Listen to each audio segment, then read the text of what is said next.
Assalamualaikum warahmatullahi wabarakatuh. Saya Kakak Syamul Nandaka dari kelas 2D4 2020 dan sini saya akan melakukan praktikum dari pemrograman framework untuk bab Y2 Security oleh dosen pengampu kita oleh Pak Ahmad Syauqi Aksan. Oke, kita mulai. Pertama, untuk overview dari bab ini adalah pengelolaan kelas. Oke, dikarenakan sound dari mic saya putus dari bagian awal, dari bagian overview sampai bagian latihan itu terputus. Jadi saya harus melakukan rekaman ulang. Jadi ini video saya sudah jadi sampai latihan, tapi untuk soundnya hilang. No mic. Oleh karena itu jadi akan saya lakukan rekaman ulang. Oke, saya buka dulu untuk bab security. Tadi kita lanjutkan dari bab overview. Oke, untuk mengulang saya tidak akan terlalu detail karena sudah videokan di sebelumnya. Oke, untuk overview, pengelolaan keamanan yang baik sangat penting untuk kelangsungan hidup sebuah aplikasi. Untuk membuat aplikasi memiliki tingkat keamanan yang tinggi, Y itu sudah menyediakan beberapa fitur, yaitu authentication, authorization, working with password, cryptography, view security, out client, and best practices. Untuk pertama, kita masuk authentication. Authentication adalah proses untuk memastikan bahwa user yang login adalah memang benar dirinya. Authentication itu biasanya dilakukan dengan menggunakan kombinasi username, email, dan password. Jadi login page biasa. Kalau di Y2 Advanced Template secara default itu sudah dibuatkan proses authentication untuk user login. Jadi kalau bisa kita lihat di aplikasi kita di Mailmart itu sudah ada untuk front end dan back end untuk melakukan authentication, bahkan sampai untuk forgot password dan autentikasi email autentikasi juga sudah disediakan oleh Y2 di Advanced Template. Sedangkan di Y2 Basic Template itu autentikasinya dilakukan menggunakan username dan password yang sudah di hardcode pada model user. Untuk proses autentikasi itu di Advanced Template melibatkan mengatur keamanan user pada application configuration, membuat menggunakan kelas user yang mengimplementasikan interface Y Web Identity Interface. Proses login akan melakukan validasi password yang dimasukkan user dengan password dalam tabel user dalam bentuk nilai hash. Untuk mendapatkan informasi terkait dengan user yang sedang login, ID Y2 kita bisa menggunakan, kalau misalnya untuk mendapatkan ID kita bisa $app user ID. Kalau username kita bisa mendapatkannya dengan $app user identity username. Ya. Untuk authentication events, jadi ada beberapa events untuk kita terjadi di dalam login dan logout. Pertama ada event before login, jadi sesuai katanya yaitu event ini akan muncul pada proses di awal login. Dan jika ada metode event handler yang mengisi nilai property is validnya false, maka login dibatalkan. Kalau after login ini sesuai, jadi setelah proses login berhasil. Kalau before logout ini sama tadi before login, tetapi ini ada awal proses logout. Kalau after logout sama juga after login, tapi ini akan muncul di proses setelah logout berhasil. Kalau misal Anda ingin melakukan audit atau statistik untuk setiap user yang login, Anda dapat menggunakan sebuah event handler untuk event after login dan meletakkan proses pencatatan waktu login, alamat IP, dan lain-lain di dalamnya. Jadi misalnya kalau kita membuat statistik seberapa banyak jumlah user yang login ke dalam aplikasi kita di jam-jam ini, kita bisa menggunakan event after login, dan di event handler untuk menghandlingnya. Nah, jika sudah terdeteksi event after login dan di handling event handler, maka kita bisa catat ke logs-nya, ke statistik lognya, waktu login, alamat IP, username, dan lain-lain. Authorization merupakan proses untuk memverifikasi apakah seorang user berhak untuk melakukan sesuatu.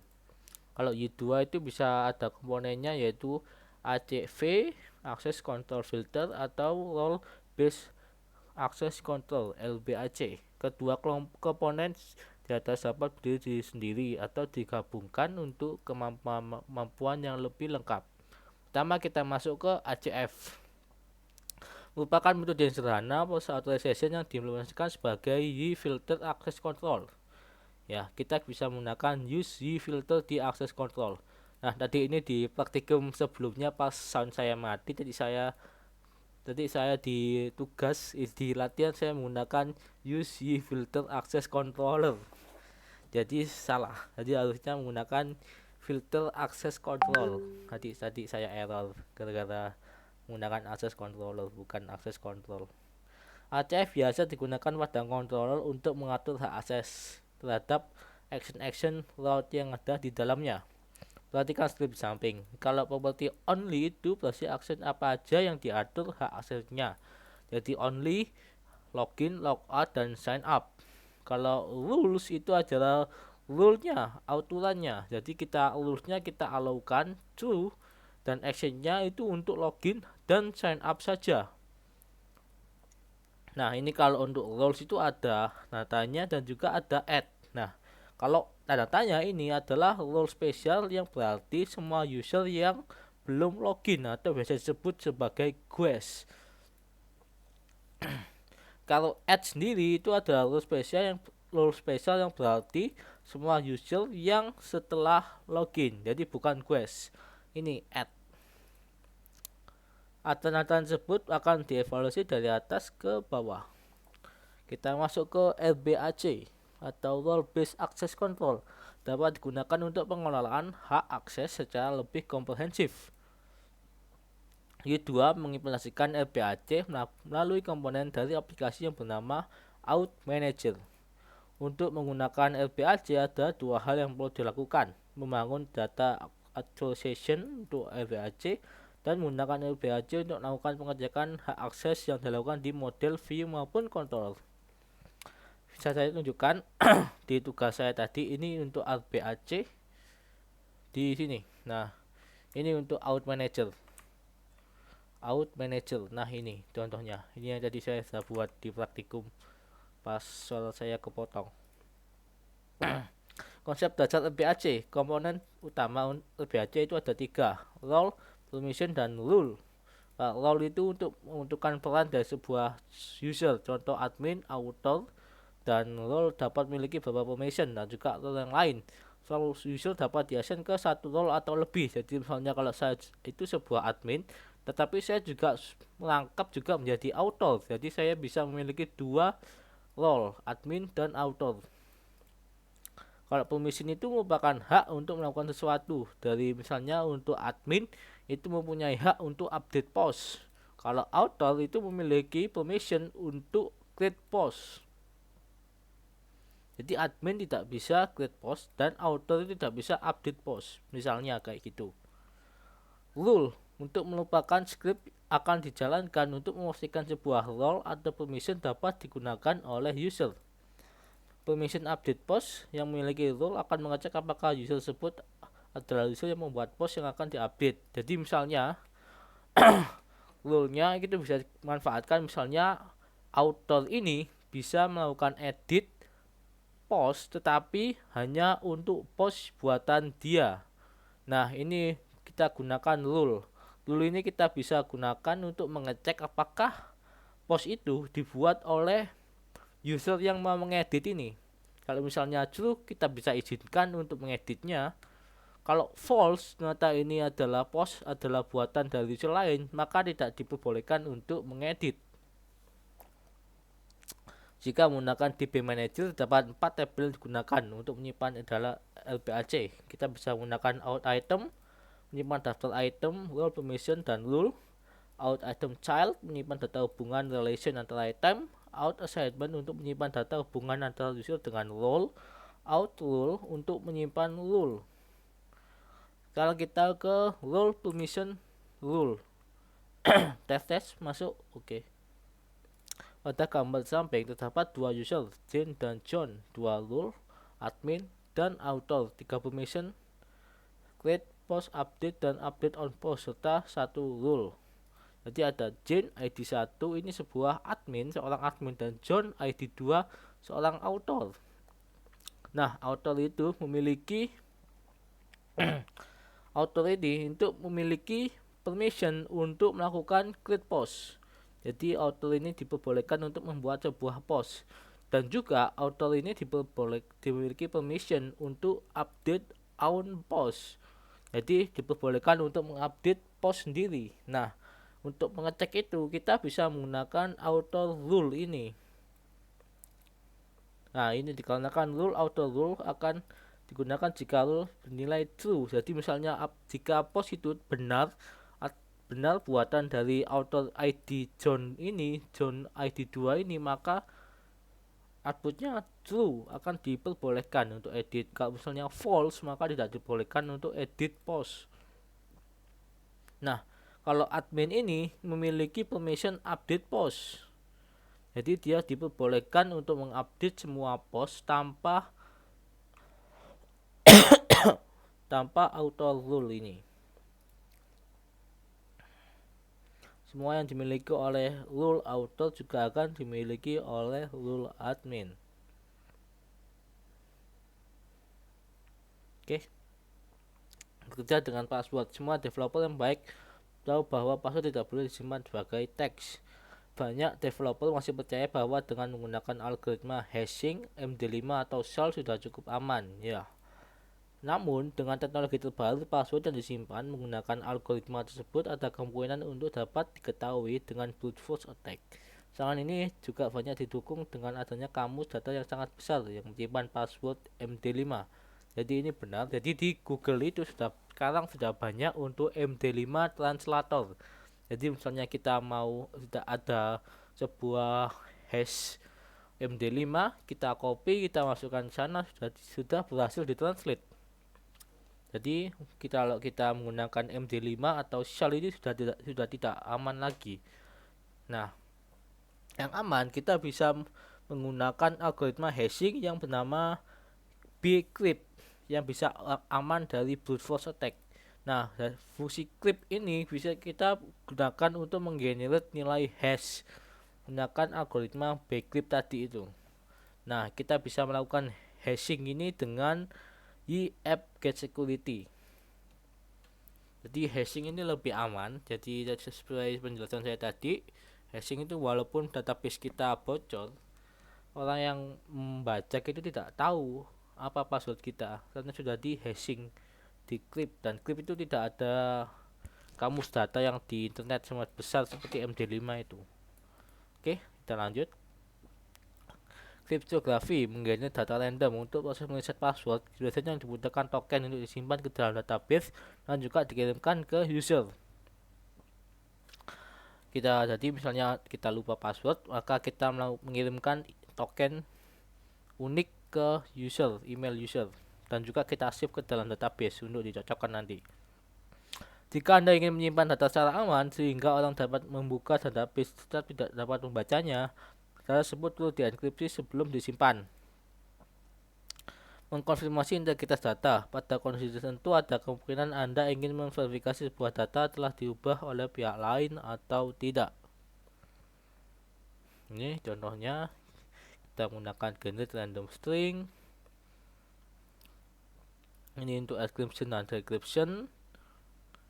Kita enkripsi dan deskripsi sebelum disimpan. Ini untuk generate random data,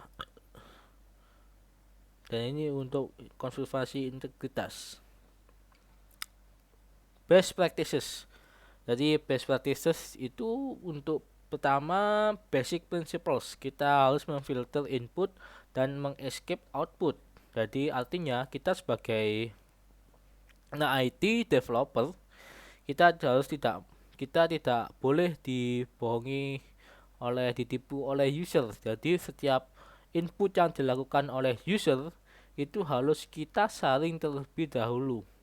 Jadi misalnya kalau user misalnya ini ya, kita curut toko.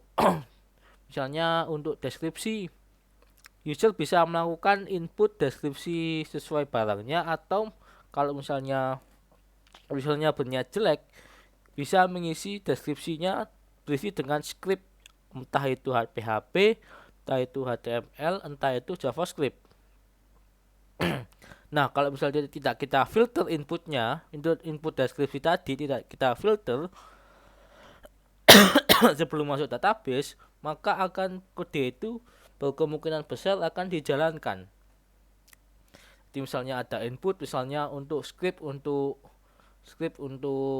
sesuatu, misalnya ngeprint sesuatu di dalam code base kita, maka akan bisa mengganggu production server kita, aplikasi kita. Kedua, untuk avoiding SQL injection, avoiding XSS, cross-site scripting, avoiding CSRF, cross-site request forgery. Jadi setiap form kita kasihkan token untuk aman. Jadi walaupun kita dibuka di beberapa tab, setiap tab itu ada tokennya untuk memastikan bahwa mana dari mana. Token ini dari sini sudah bisa di cross-site request forgery. Avoiding file exposure, avoiding debug info and tools at production. Jadi misalnya kalau sudah kita deploy ke dalam production aplikasi kita, semua debug info dan tools untuk pembuatan itu harus kita disable. Misalnya contoh untuk Y2 ini, kita misalnya kalau kita sudah kita rubah ke mode production, kita bisa disable untuk G code generatornya. Nah, itu kan sebuah tools. Nah, itu kita bisa hapus saat masuk ke production. Using secure connection over TLS dan secure server configuration. Jadi kita bisa menggunakan HTTPS dari HTTP untuk lebih aman, secure. Nah, kita sudah masuk latihan. Aduh. Pastikan aplikasi yang Anda buat telah menerapkan konsep-konsep keamanan. Oke. Di video pas mic saya rusak, itu saya mau melakukan praktikum bahwa saat awal-awal itu, sebelum melakukan praktikum ini, semua user itu diperbolehkan untuk melakukan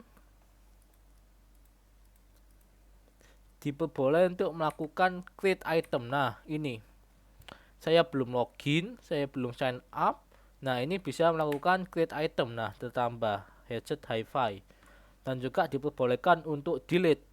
Nah, itu kan tidak boleh, belum kita kasih authorization. Jadi untuk di latihan ini saya tambahkan authorization untuk create dan delete dari item. Oke. Pertama, ini di video ini saya buat out managernya.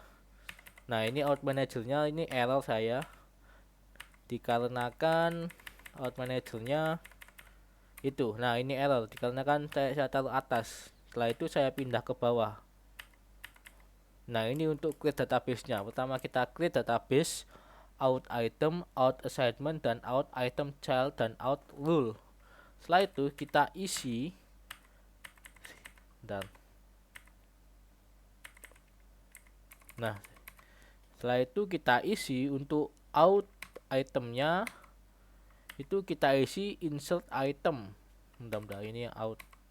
Nah, out itemnya kita isi insert item tipe 1, dan kita isi deskripsi. Saya tunjukkan aja langsung untuk lokal out item. Kita isi create item tipe 1 deskripsi ini. Nah, untuk out assignment-nya, kita item name-nya kita create item. Untuk kita kan mau authorization untuk item. Nah, kita juga user ID-nya yang diperbolehkan itu adalah user ID 3. Nah, sini saya isi input user ID 3. Jadi di sini maka kita akan hanya memperbolehkan untuk user ID 3 untuk melakukan create barang. Nah ini user jadi hanya boleh itu adalah admin. Oke. Nah ini untuk out managernya tadi yang di awal-awal yang saya buat out manager di dalam main.php di front end. Oke, setelah itu setelah kita buat database, nah ini untuk percobaan ya. Kita coba aja langsung karena sudah jadi. Ini kan saya ada di admin, saya logout, refresh, kita coba create item, maka akan menuju ke forbidden karena sudah kita true. Untuk kodenya yang saya tunjukkan ya. Nah, untuk kodenya ini action create. Jika user bisa melakukan create item, maka lakukan ini. Maka lakukan ini kode bawaannya. Kalau misalnya else jadi tidak bisa melakukan create item, maka kita throw new forbidden HTTP exception atau 403 forbidden. Nah ini kita coba untuk login. Yang tadi diperbolehkan adalah admin. Kita coba login admin. Kita coba login. Kita coba create item, maka bisa. Nah, oke, kita lanjut oleh videonya. Oke, ini videonya sudah, demonya sudah benar ya. Nah, sudah bisa. Sekarang untuk delete-nya. Nah, untuk delete-nya ini kodenya. Ini saya edit sampai selesai. Nah, ini yang salah tadi. Saya menggunakan use filter access controller. Yang benar adalah use filter access control. Oke. Saya cek aja langsung untuk create PHP. Item control untuk behavior. Nah, ini untuk akses class access control class name only delete. Rulesnya ini, actionnya delete, allow true. Rulesnya adalah add. Nah, tadi di modul add itu berarti semua user yang sudah login. Nah, merupakan rule spesial berarti semua user yang telah login. Jadi untuk mengakses delete itu adalah hanya user yang sudah melakukan login. Nah, kita lanjutkan di video yang tadi yang suaranya saya. Nah sini bisa ya. Oke, kita langsung juga kita lakukan apa itu namanya demo juga. Misalnya ini earphone gaming Lexus, kita delete. Oke. Nah, tidak bisa, bakal masuk ke login form karena tidak diperbolehkan. Kita masuk coba gagas 1 2 3 4 5 6 7 8. Karena tadi spesial karakternya adalah add, jadi semua user yang sudah login. Kita coba kita coba itu aja, jangan dihapus ini. Kita coba tambahkan satu lagi. Kita login admin 1 2 3 4 5 6 7 8. Kita create ya, sembarang lah, sama malam juga. Kita save. Nah, karena kita logout dulu, kita logout. Nah, kita udah logout, kita coba delete. Tidak bisa. Kalau kita masuk gagas 1 2 3 4 5 6 7 8, kita login, kita coba delete, dan berhasil ke delete. Oke, sekian dari saya.